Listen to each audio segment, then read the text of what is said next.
जय हिंद प्यारे साथियों, स्वागत है आप सभी का उत्कर्ष एकेडमी खिलचीपुर के ऑनलाइन प्लेटफॉर्म में। प्यारे साथियों, इस वीडियो में हम लोग सीआरपीएफ ट्रेड्समैन एग्ज़ाम 2023 के लिए जीके एंड जीएस के वेरी मोस्ट और इम्पोर्टेंट क्वेश्चन डिस्कस करने वाले हैं। ये प्रीवियस ईयर प्रश्न पत्र पर आधारित सारे क्वेश्चन हैं। इनमें से कई क्वेश्चन एग्ज़ाम के अंदर पिछली बार कई बार रिपीट हुए हैं और आगे आने वाली एग्ज़ाम के अंदर भी आपको देखने को मिलेंगे। बिल्कुल सेलेक्टेड और इम्पोर्टेंट क्वेश्चन इस वीडियो में लिए गए हैं, इसलिए एक भी क्वेश्चन को बिना स्किप किए पूरे वीडियो को ध्यानपूर्वक वॉच करना है। यकीन मानिएगा आपकी एग्जाम के अंदर इन्हीं प्रश्नों में से आपको देखने को क्वेश्चन मिलेंगे। इस प्रकार के वीडियो का आज हमारा 20वां पार्ट है।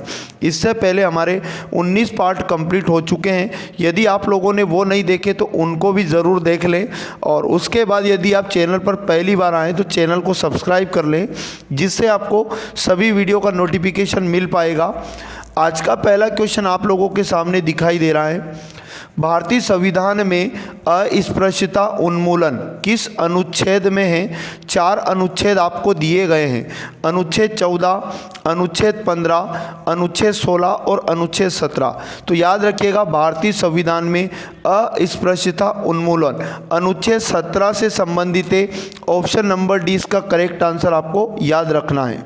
अगले क्वेश्चन की यदि बात की जाए, क्वेश्चन नंबर 2, भारत के राष्ट्रीय ध्वज पर चित्रित अशोक चक्र में कितनी तीलियां हैं? 36, 24, 16, 32। तो प्यारे साथियों याद रखिएगा, भारत के राष्ट्रीय ध्वज में चित्रित अशोक चक्र में टोटल 24 तीलियां हैं। ऑप्शन नंबर 20 का करेक्ट आंसर हो जाएगा।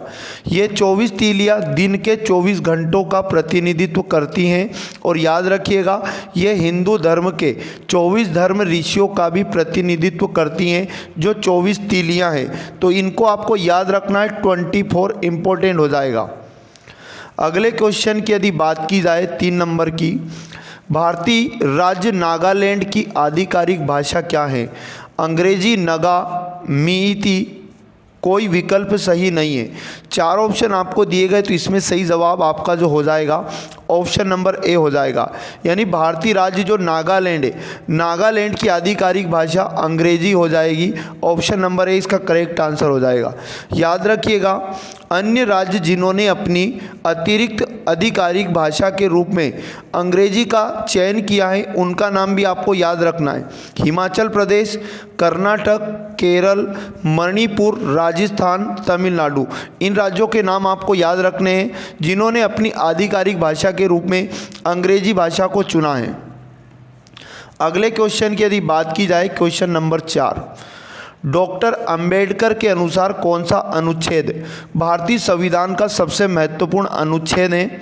तो ये अनुच्छेद इंपॉर्टेंट होते हैं, जो एग्ज़ाम के अंदर एक ज़रूर पूछा जाता है। तो याद रखिएगा, डॉक्टर अंबेडकर के अनुसार भारतीय संविधान का अनुच्छेद 32 महत्वपूर्ण अनुच्छेद माना गया है।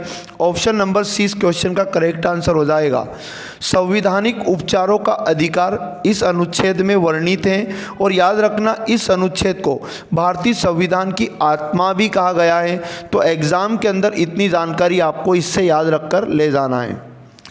अगले क्वेश्चन की यदि बात की जाए, क्वेश्चन नंबर 5, निम्न में से किस प्रतिहार राजा ने आदि वराह की उपाधि धारण की थी?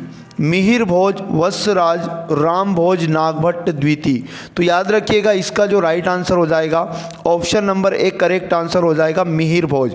मिहिर भोज प्रतिहार राजा ने, याद रखना, आदि वराह की उपाधि धारण की थी। और याद रखिएगा, मिहिर भोज प्रतिहार वंश का सबसे शक्तिशाली राजा था। इंपॉर्टेंट क्वेश्चन हो जाएगा। अगले क्वेश्चन की यदि बात की जाए, गुरु नानक देव सिख धर्म के प्रवर्तक जो थे, उनका जन्म कहाँ हुआ था? अमृतसर, आनंदपुर साहिब, तलवंडी, पटना साहिब। तो याद रखिएगा, इसका राइट आंसर हो जाएगा ऑप्शन नंबर सी तलवंडी। यानी तलवंडी में गुरु नानक देव का जन्म हुआ था, और एग्ज़ाम में इनकी जन्म डेट पूछ सकता है। तो 15 अप्रैल 1469 को, याद रखिएगा, गुरु नानक देव का जन्म हुआ था। गुरु नानक देव के पिता का नाम आपको याद रखना है, कल्याण चंद दास बेदी, और इनकी माता का नाम आपसे पूछ लिया जाए, तृप्ता देवी आपको बताना है।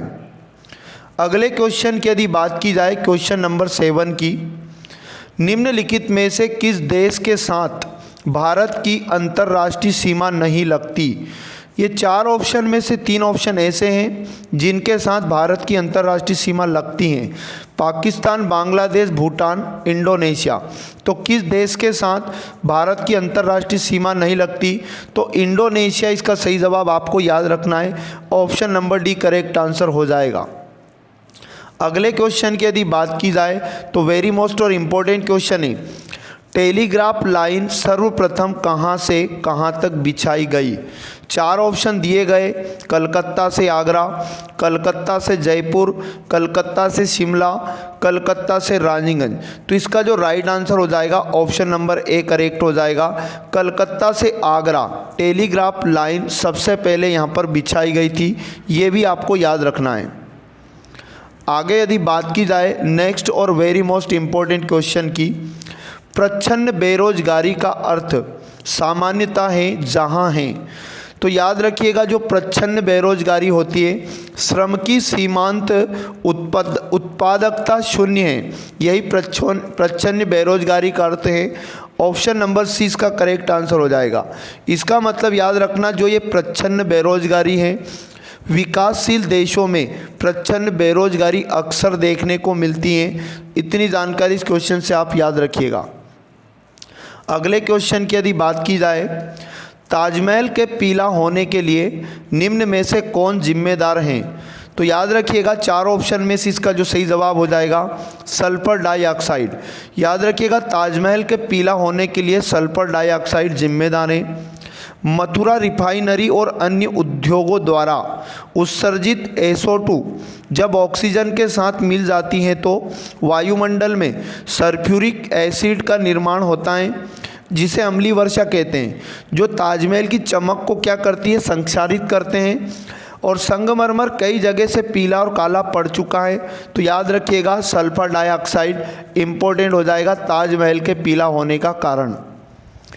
अगले क्वेश्चन की यदि बात की जाए तो एयरबस A380 नामक विश्व का सबसे बड़ा जहाज किस देश ने बनाया है? Bharat, Japan, France, USA। तो इसका राइट आंसर हो जाएगा फ्रांस। याद रखिएगा फ्रांस ने एयरबस A380 नामक विश्व का सबसे बड़ा जहाज बनाया है। और याद रखना ये 853 यात्रियों को ले जा सकता है। इसका निर्माण पहली बार फ्रांस ने 2005 में किया था। नेक्स्ट क्वेश्चन की यदि बात की जाए क्वेश्चन नंबर 12, तो इसमें लिखा है सबसे नरम धातु हैं। 4 ऑप्शन दिए गए, प्लेटिनम, चांदी, लोहा, सोना। तो इसका सही जवाब याद रखिएगा सोना सबसे नरम धातु होती हैं। आगे यदि बात की जाए नेक्स्ट क्वेश्चन की, आहार नाल का सबसे लंबा भाग कौन सा है? तो याद रखिएगा आहार नाल का सबसे लंबा भाग क्षुद्रांत हो जाएगा। ऑप्शन नंबर बी करेक्ट आपको याद रखना है। अगले क्वेश्चन की यदि बात की जाए नेक्स्ट 14 नंबर, बेगम अख्तर कला के किस क्षेत्र से संबंधित हैं? नृत्य, चित्रकला, संगीत, लोक कला। तो याद रखिएगा बेगम अख्तर कला के किस क्षेत्र से संबंधित हैं? तो राइट आंसर हो जाएगा संगीत। ऑप्शन नंबर सी करेक्ट आपको याद रखना है। बेगम अख्तर का संबंध संगीत के क्षेत्र से था। अगले क्वेश्चन की यदि बात की जाए तो नेपाल का सबसे बड़ा शहर कौन सा है? हेटोडा, पोखरा, विराटनगर, काठमांडू। तो प्यारे साथियों नेपाल का सबसे बड़ा शहर अगर एग्ज़ाम में पूछ ले काठमांडू बताना है। और काठमांडू नेपाल की राजधानी भी है। इतनी जानकारी भी आपको इस क्वेश्चन से याद रखना है। तो ये थे वेरी मोस्ट और इम्पोर्टेंट 15 क्वेश्चन जो आपको आगे आने वाली क्वेश्चन एग्ज़ाम के अंदर काफ़ी हेल्प करेंगे।